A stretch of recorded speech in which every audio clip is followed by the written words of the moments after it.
as we've seen over the last 2 months, in that whole area, artillery is well, in the words of General Patton, it's the god of war. You cannot repel artillery if you don't have the same. President Putin has congratulated those troops who helped capture the region, saying that they should now rest, but urged other military units to step up their campaigns in the Donetsk region. Catherine Philp is the Times' diplomatic correspondent in Kyiv. Morning to you, Catherine. Good morning. Was this just an inevitability? Having been out there last week and just over the weekend, I would say yes, it was. Certainly in the present circumstances in which the Russians simply have had so much more artillery than the Ukrainian side, and just as some of the Western promised weapons have been donated to Ukraine have only just started arriving on that front. So there really hasn't been time yet for them to tip the balance. As things stood, I think it was inevitable that this would happen. And in terms of the east of Ukraine, I was looking at a map of the captured areas. Obviously, there's Crimea, there is Luhansk, Donetsk. It looks about halfway taken.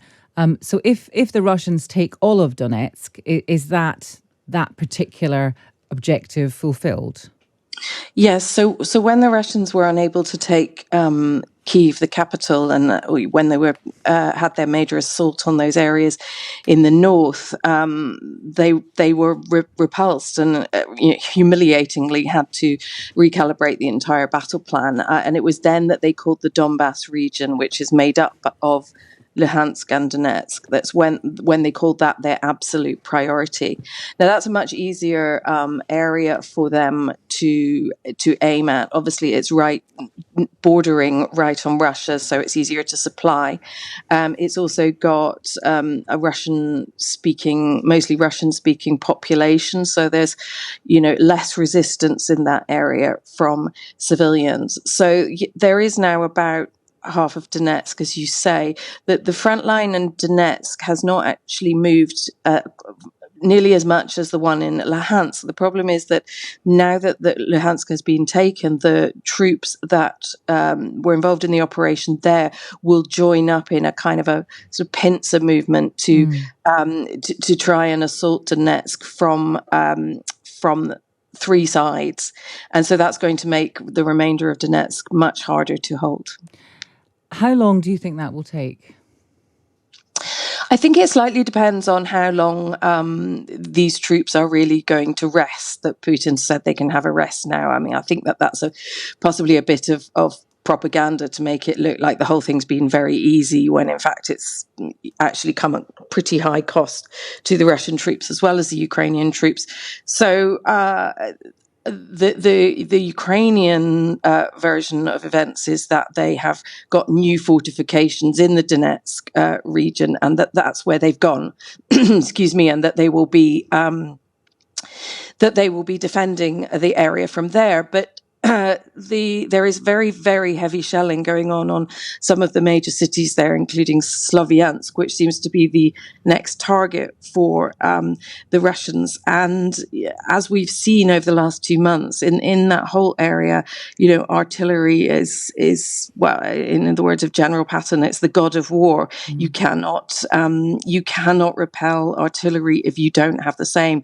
So it really does present a case, I think, to the West as to what more they can do to help Ukraine in terms of with heavy weapons, and how fast they can get additional assets out there in order, because if you simply send a handful of heavy weapons but not enough, then that becomes pointless in and of itself. You have to send enough to do the job properly, or else it's not going to work. Now, you've written, Catherine, for the Times today on the call for Moscow to pay reparations. Just explain the timeline of this. I mean, is the feeling that if Russia takes all of the east, then there's going to be a pause? There may be some kind of, I don't know, negotiated peace, some kind of settlement, who knows? And then the Ukrainians will demand some kind of reparations. How does this all fit together? Yes, absolutely. To be honest, the Ukrainians are going about this initiative with not much attention being paid to what's happening on the battlefield right now, because their feeling is that, one, they can't wait till the war is over to begin rebuilding, say, areas like Kyiv, which they feel, that they have sufficient control of, to start rebuilding. And, getting infrastructure back is very important to the economy, getting children back to school, that kind of thing. They also feel that, traditionally reparations tend to, as you suggest, wait until a conflict is over and there's some kind of peace settlement. They just don't anticipate that ever happening with the Russians. And they point to conflicts that Russia's been involved in the past, which never ended in any kind of settlement. So, Russia never made peace with Japan after the Second World War. And it never, admitted defeat in Afghanistan or made any payments there.